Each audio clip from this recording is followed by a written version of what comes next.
Earthquakes! Earthquakes! Yellowstone danger zone! Matter of fact, it's not just Yellowstone.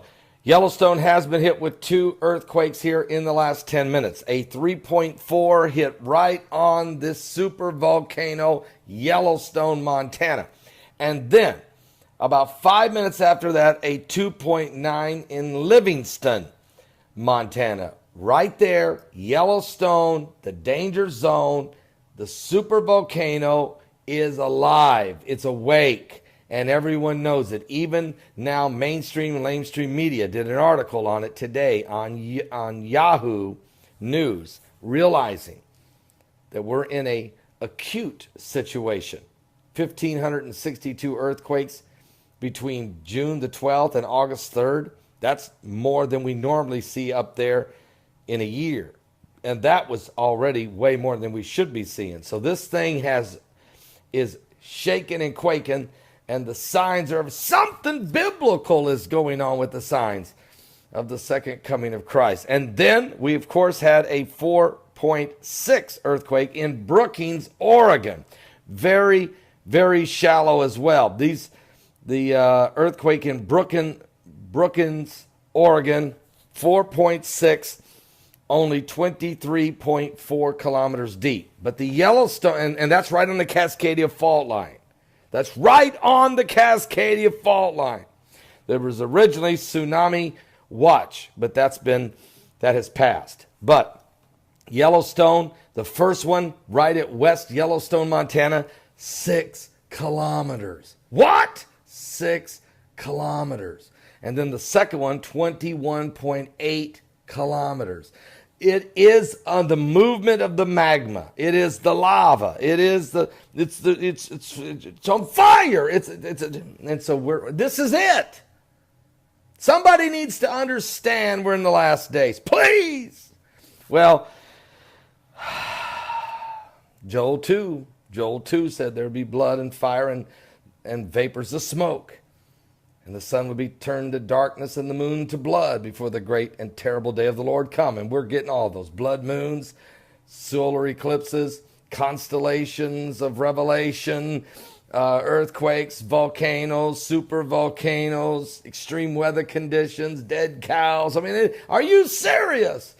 Don't miss tonight's Prime Time Live. I'll be live at 10 p.m. Eastern at my website at www.paulbegleyprophecy.com, at www.paulbegleyprophecy.com. Also, new live stream, Roku satellite television, Blog Talk Radio, YouTube Live, Periscope, everywhere, everywhere.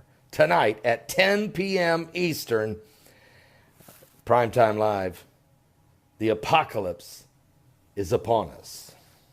Volcano, which in case of eruption will blow all of North America and doom about half of the world to slow death, is starting to wake up. Can't we do anything about it? First, let's decide on what is a supervolcano. It's nothing like a regular volcano, a cone-shaped formation with a vent. It's more of a huge depression with the eruption area covering a few thousand square kilometers. For instance, a supervolcanic eruption on the Indonesian island of Sumatra caused 6 years of sulfuric acid rains.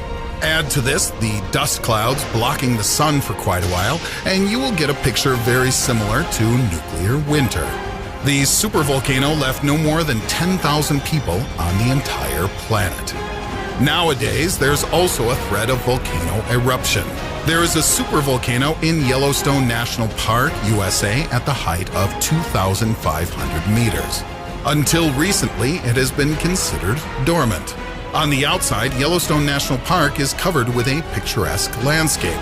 Well, on the inside, it is a vast valley filled with molten magma. For thousands of years, magma has been filling huge underground reservoirs, melting rock, becoming so thick that volcanic gases causing eruptions in regular volcanoes can't escape. Thereby, upward pressure from gigantic subsurface molten magma bodies make the surface of the Earth begin to swell. That lasts for hundreds of thousands of years until the swelling explodes. According to scientific data, the period between supervolcanic eruptions constitutes around 600,000 years. Based on that, we are bound to witness the next cataclysm. Originally, researchers scheduled it for 2075, but in summer 2003, strange things began to happen in Yellowstone National Park. The ground temperature rose to the boiling point. There appeared fissures releasing hydrogen sulfide and carbon dioxide, volcanic gases contained in magma. These factors led scientists to believe that magma had escaped from its chamber and is reaching the surface at the speed that has increased by several times. Due to that, the time the volcano was believed to erupt was changed by almost 50 years. While magma is at the depth of 10 kilometers from the mouth of the supervolcano, it's too early to worry. But as soon as it rises to 2 to 3 kilometers, we'll have serious grounds for concern. And we do have grounds for concern.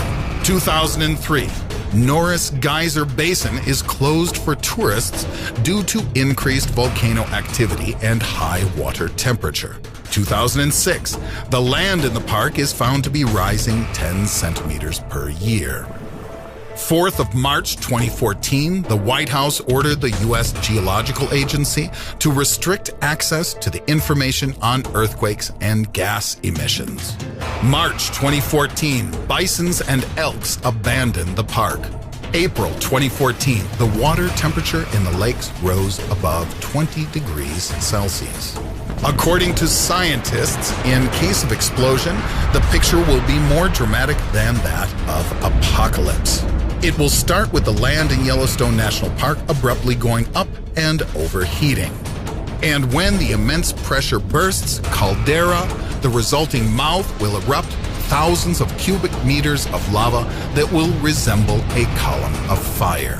The explosion will be accompanied by massive earthquake and disastrous lava flows spreading at the speed of hundreds of kilometers per hour. The eruption will last several days. However, people and animals will primarily die not from ash and lava, but from suffocation and poisoning by sulfuretted hydrogen. By this time, the air throughout western regions of the USA will be poisoned so much that humans will last no longer than 5 to 7 minutes. Researchers do not challenge the fact that Yellowstone Giant will trigger the eruption of hundreds of regular volcanoes worldwide. Furthermore, the eruption of volcanoes situated on the ocean bed will generate numerous tsunamis, which will flood coastal areas and all island countries. What will follow can be described as volcanic winter. The U.S. President's Council of Advisors on Science and Technology has come to the conclusion that it will be impossible to rescue the entire population.